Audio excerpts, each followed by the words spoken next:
আসসালামু আলাইকুম, hello viewers. ABS TechZone থেকে আপনাদের সবাইকে স্বাগতম জানাচ্ছি। আমি আবু বকর সিদ্দিক আলিফ। গত ক্লাসে আমরা ডিজিট কাউন্টিং সম্পর্কে আলোচনা করেছিলাম। আজকের ক্লাসে আমরা স্ট্রং নাম্বার সম্পর্কে জানব। স্ট্রং নাম্বার কি এবং এগুলো কিভাবে কাজ করে এবং কিভাবে এমন একটা প্রোগ্রাম তৈরি করা যায় যেটার মাধ্যমে আমরা কোনো একটা সংখ্যা স্ট্রং নাম্বার কিনা সেটা যাচাই করতে পারি। এই বিষয়গুলোই আমরা আজকে দেখব। তো চলুন আমরা ফার্স্টে জেনে নেই স্ট্রং নাম্বার কি। ফর এক্সাম্পল আমরা মনে করি আমরা একটা সংখ্যা নিয়ে কাজ করতেছি 145 অর্থাৎ 145। এখন এই সংখ্যাটাকে যদি আমরা ডিজিট ওয়াইজ আলাদা করি এবং প্রত্যেকটা ডিজিটের ফ্যাক্টোরিয়ালগুলোকে যোগ করি, অর্থাৎ আমি বোঝাতে চাচ্ছি 145 এই সংখ্যাগুলোকে যদি আমরা ডিজিট ওয়াইজ আলাদা করি তাহলে 145 এই সংখ্যাগুলো পাবো। এখন এগুলোকে যদি আমরা ডিজিট ওয়াইজ আলাদা করে যোগ করি তাহলে এগুলোর ফলাফল আসবে 10। সেটা আমরা সাম অফ ডিজিটসের প্রোগ্রামটাতেই দেখেছি। বাট এই সংখ্যাগুলোকে ডিজিট ওয়াইজ আলাদা করার পর সেগুলোকে সরাসরি যোগ না করে সেগুলোর ফ্যাক্টোরিয়ালগুলোকে যদি আমরা যোগ করি তাহলে আমাদের ফলাফলটা কত আসে? আমরা জানি 1 এর ফ্যাক্টোরিয়াল 1, 4 এর ফ্যাক্টোরিয়াল 24, 5 এর ফ্যাক্টোরিয়াল 120। এখন ফ্যাক্টোরিয়াল কি এবং এটা কিভাবে কাজ করে এই বিষয়ে আমরা গত ক্লাসগুলোতে আলোচনা করে এসেছি। আপনারা যারা যারা ওই ক্লাসটা দেখেন নাই তাদের জন্য আমি আই বাটনে লিংক দিয়ে দিচ্ছি। আপনারা আগে ওই ক্লাসটা দেখে তারপর এই ক্লাসটা কন্টিনিউ করবেন। অথবা যারা যারা ওই ক্লাসটা দেখেছেন বা এখন মনে করতে পারতেছেন না ফ্যাক্টোরিয়াল কি, তারাও যে ওই ক্লাসটা দেখে আসতে পারেন। আজকে আমাদের আলোচনার বিষয় স্ট্রং নাম্বার। আর স্ট্রং নাম্বার কি সেটা আপনারা অনেকেই হয়তো বা ইতিমধ্যে বুঝতে পেরেছেন যে আমরা যদি কোনো একটা সংখ্যাকে তার ডিজিট ওয়াইজ আলাদা করার পর তাদের প্রত্যেকটা ডিজিটের ফ্যাক্টোরিয়ালগুলোকে একসাথে যোগ করি তাহলে আমরা যে ফলাফলটা পাবো সেই ফলাফলটা যদি আমাদের পূর্বের সংখ্যায় হয় সেই ক্ষেত্রে আমরা বলতে পারি যে এই সংখ্যাটা একটা স্ট্রং নাম্বার। যেমন 145 এই সংখ্যাটাকে যদি আমরা ডিজিট ওয়াইজ আলাদা করার পর সেগুলোর ফ্যাক্টোরিয়ালগুলোকে যোগ করি তাহলে দেখতে পারবো 1 প্লাস 24 প্লাস 120, অর্থাৎ এই ক্ষেত্রে 1 প্লাস 24 প্লাস 120 এগুলোকে যোগ করলেও আমরা পাচ্ছি 145, অর্থাৎ এই 145 একটা স্ট্রং নাম্বার। তো আজকের ক্লাসে আমরা দেখব যে কিভাবে এমন একটা প্রোগ্রাম তৈরি করা যায় যেটার মাধ্যমে কোনো একটা সংখ্যা স্ট্রং নাম্বার কিনা সেটা আমরা যাচাই করতে পারি। তো এই জন্য আমরা কি করতে পারি, আমরা ইউজারের কাছ থেকে যখন কোনো একটা সংখ্যা নিব এবং সেই সংখ্যার ডিজিটগুলোকে যোগ করব, যেমনটা আমরা সাম অফ ডিজিটসের প্রোগ্রামে করেছিলাম যে ইউজারের কাছ থেকে কোনো একটা সংখ্যা নেওয়ার পর সেটার ডিজিটগুলোকে আমরা যোগ করতাম। এখনও আমরা সেই সেম কাজটাই করব, জাস্ট আমাদের পার্থক্যটা হবে কোথায়? আমরা এই ডিজিটগুলোকে সরাসরি যোগ না করে ডিজিটগুলোর ফ্যাক্টোরিয়াল বের করে তারপর যোগ করব। বাস এতটুকুই। তো আপনারা যারা যারা প্রোগ্রামটা তৈরি করতে পারবেন তারা ট্রাই করে দেখতে পারেন যে এই প্রোগ্রামটা আপনারা তৈরি করতে পারেন কিনা। আমরা এই প্রোগ্রামটা তৈরি করব। তো চলুন আমরা চলে যাই আমাদের কোড ব্লকসে। তো আমরা চলে আসলাম আমাদের কোড ব্লকসে। এখানে সর্বপ্রথম আমরা ইন্টিজার টাইপের কয়েকটা ভেরিয়েবল নিয়ে নিব। আমরা নাম 1 নামক একটা ভেরিয়েবল নিচ্ছি যেটার ভিতরে ইউজারের কাছ থেকে কোনো একটা সংখ্যা নিব। আমরা সাম নামক একটা ভেরিয়েবল নিচ্ছি যেখানে আমরা সংখ্যাগুলো যোগ করব। আমরা রেজাল্ট নামক একটা ভেরিয়েবল নিচ্ছি। একই সাথে যেহেতু আমাদের ফ্যাক্টোরিয়াল বের করতে হবে সেজন্য আমরা ফ্যাক্ট নামক একটা ভেরিয়েবল নিচ্ছি এবং ইউজারের দেওয়া সংখ্যাটাকে টেম্পোরারি ভেরিয়েবলের ভিতরে রাখার জন্য আমরা টেম্প নামক একটা ভেরিয়েবল নিচ্ছি এবং সর্বশেষ আমরা লুপ পরিচালনার জন্য আই নামক একটা ভেরিয়েবল নিচ্ছি। আমি এই প্রোগ্রামটা আপনাদের আগেও তৈরি করেছি, এই জন্য এখানে কি কি ভেরিয়েবল রাখবে সেগুলো আমি একবারে ডিক্লেয়ার করে নিলাম। আপনারা যখন প্রোগ্রাম তৈরি করবেন তখন আপনাদের যখন যেই ভেরিয়েবল প্রয়োজন হবে সেই ভেরিয়েবলটা ডিক্লেয়ার করে নেবেন। তো এখন আমাদের প্রথম কাজ কি, আমরা ইউজারের কাছ থেকে একটা সংখ্যা নিব, সেই জন্য প্রিন্টএফ ফাংশন কল করতেছি এবং প্রিন্টএফের ভিতরে আমরা বলে দিব ইন্টার এ নাম্বার, ওকে। এবং ইউজারের কাছ থেকে সেই নাম্বারটা নেওয়ার জন্য আমরা স্ক্যানএফ ফাংশন কল করতেছি। স্ক্যানএফের ভিতরে ফরম্যাট স্পেসিফায়ার %d, কমা, $সাইন এবং ইউজারের দেওয়া নাম্বারটাকে আমরা নাম 1 নামক ভেরিয়েবলের ভিতরে নিয়ে নিচ্ছি। আমাদের প্রথম কাজটা শেষ। এখন দ্বিতীয় স্টেপে আমরা কি করব, ইউজারের থেকে পাওয়া নাম্বারটাকে আমরা একটা টেম্পোরারি ভেরিয়েবলের ভিতরে রেখে দিব। অর্থাৎ আমরা লিখে দিলাম টেম্প ইকুয়াল টু নাম 1, অর্থাৎ নাম 1 এর ভ্যালুটাকে আমরা টেম্পোরারি একটা ভেরিয়েবলের ভিতরে রেখে দিলাম। এখন জাস্ট আমাদের কাজ কি, আমরা ইউজারের থেকে পাওয়া সংখ্যাগুলোকে ডিজিট ওয়াইজ আলাদা করে সেগুলোকে যোগ করব। বাট যোগ করার আগে আমরা সংখ্যার ডিজিটগুলোর ফ্যাক্টোরিয়াল বের করে নিব। সেই দিকে আমরা পরে যাই। আমরা প্রথমে সংখ্যাগুলোকে একসাথে যোগ করার যে প্রোগ্রামটা সেটা তৈরি করি। সেজন্য আমরা জানি আমরা হোয়াইল লুপ নিয়ে কাজ করি। হোয়াইল লুপে আমরা বলে দেই আমাদের টেম্প ভেরিয়েবলের ভ্যালু যতক্ষণ পর্যন্ত না 0 হচ্ছে ততক্ষণ পর্যন্ত আমাদের এই লুপটা কাজ করবে এবং এই লুপের ভিতরে আমরা সর্বপ্রথম টেম্পকে 10 দ্বারা ভাগ করব এবং এই ক্ষেত্রে আমাদের যে ভাগ শেষটা হবে সেটাকে আমরা রেজাল্ট নামক একটা ভেরিয়েবলের ভিতরে রেখে দিলাম। অর্থাৎ এই রেজাল্টের ভিতরে আমরা কি পাবো, আমরা ইউজার আমাদেরকে এই টেম্প ভেরিয়েবলের ভিতরে যে সংখ্যাটা দিয়েছে সেটার প্রত্যেকটা ডিজিটকে পাবো এই রেজাল্ট ভেরিয়েবলের ভিতরে। তাহলে আমরা যদি এই ডিজিটগুলোকে যোগ করতে চাই তাহলে আমাদের দ্বিতীয় স্টেপ কি হয়, আমরা লিখি sum equal to sum plus result.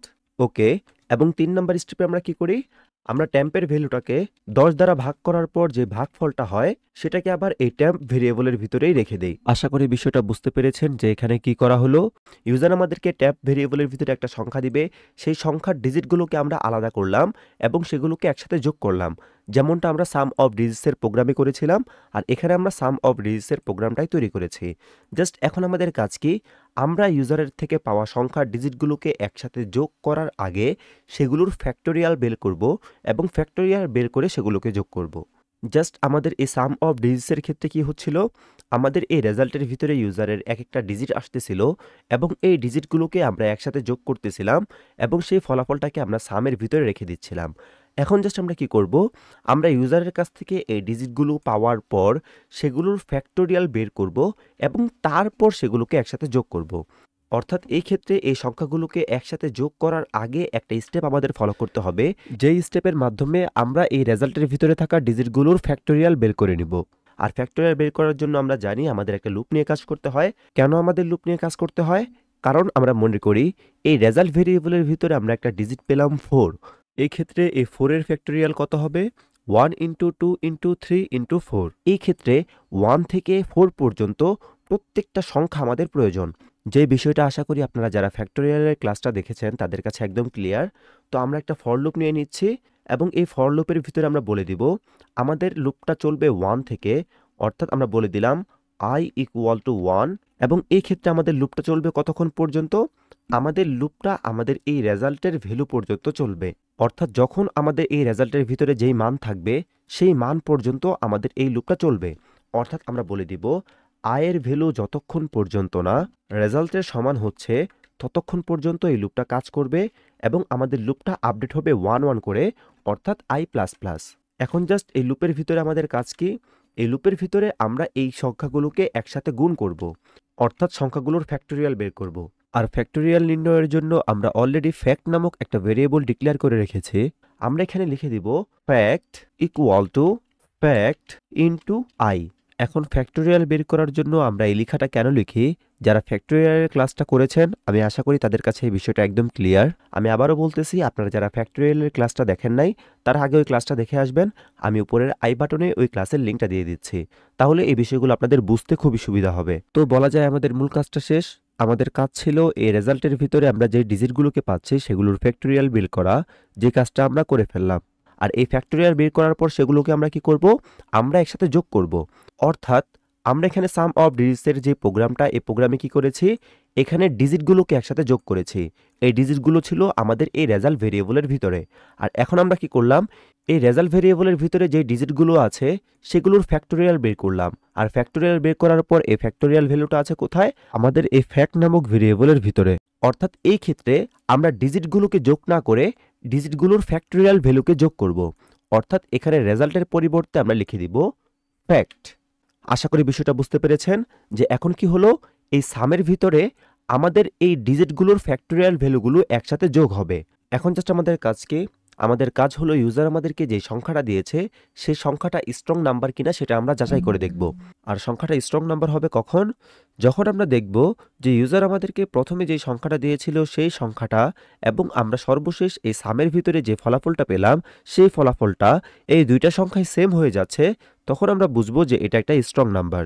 অর্থাৎ এক্ষেত্রে আমরা কন্ডিশন দিয়ে দিব, ইফ যদি সাম ইকুয়াল টু num1 হয় তাহলে আমাদের এই ইফ কন্ডিশনটা সত্য হবে এবং এই ইফ কন্ডিশনের ভিতরে আমরা একটা প্রিন্টএফ দিয়ে প্রিন্ট করে দিব this is strong number.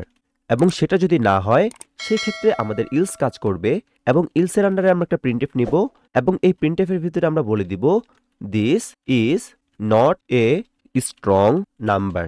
Okay, এখন যদি আমরা আমাদের এই প্রোগ্রামটাকে রান করি, সরি এখানে মনে হয় কোনো ধরনের ভুল আছে, চলুন আমরা একটু চেক করে দেখি যে এখানে ভুল কোথায় আছে।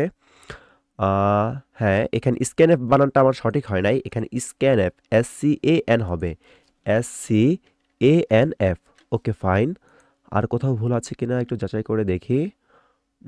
হ্যাঁ, এখানে টেম্প ইকুয়াল টু টেম্প% 10 হবে না, এখানে হবে 10/10। আশা করি শেষ। আর কোথাও ভুল আছে কিনা দেখি। না, আর কোথাও ভুল নেই। হ্যাঁ, একটা কথা আপনাদের জেনে রাখা দরকার, সেটা হচ্ছে আমরা এখানে এই ফ্যাক্টরের ভিতরে কি করছি, আমাদের ফ্যাক্টোরিয়ালের ভ্যালুগুলোকে স্টোর করছি। এই ক্ষেত্রে আমরা সর্বপ্রথম এখানে বলে দিব যে আমাদের এই ফ্যাক্টোরিয়ালের ভ্যালু প্রথমে কত থেকে শুরু হবে। সেই জন্য আমরা এখানে লিখে দিচ্ছি ফ্যাক্ট ইকুয়াল টু 1। আমরা এমনটা কেন করলাম? কারণ আমরা জানি আমরা এই লুপটার মাধ্যমে এই রেজাল্ট ভেরিয়েবলের ভিতরে যে ডিজিটগুলো পাচ্ছি সেগুলোর ফ্যাক্টোরিয়াল ভ্যালু বের করছি এবং পরবর্তীতে আমরা এগুলোকে একসাথে যোগ করতেছি। এতটুকু বিষয় আমরা বুঝতে পেরেছি। বাট আমাদের এই ফ্যাক্টোরিয়ালের প্রাথমিক ভ্যালু শুরু হবে কত থেকে সেটা আমাদের এখানে বলে দেওয়া লাগবে। সেই জন্য আমরা এখানে বলে দিলাম যে আমাদের ফ্যাক্টোরিয়ালের প্রাথমিক ভ্যালু 1 এবং তারপর পরবর্তীতে এখানে বিভিন্ন ধরনের ক্যালকুলেশন হবে এবং এই ক্যালকুলেশনের ফলাফলগুলো এই ফ্যাক্টোরিয়াল ভেরিয়েবলের ভিতরে স্টোর হবে। আশা করি বিষয়টা বুঝতে পেরেছেন।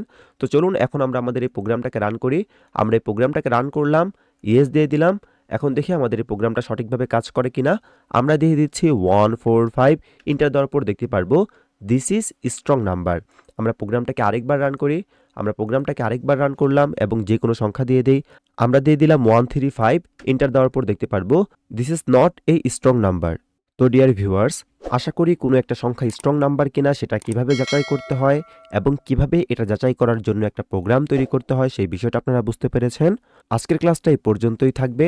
আগামী ক্লাসে আমরা প্রোগ্রামিংয়ের আরও নতুন নতুন বিষয় সম্পর্কে জানব। সকলকে নেক্সট ক্লাস দেখার আমন্ত্রণ জানিয়ে আজকে এখানেই শেষ করছি। আল্লাহ হাফেজ।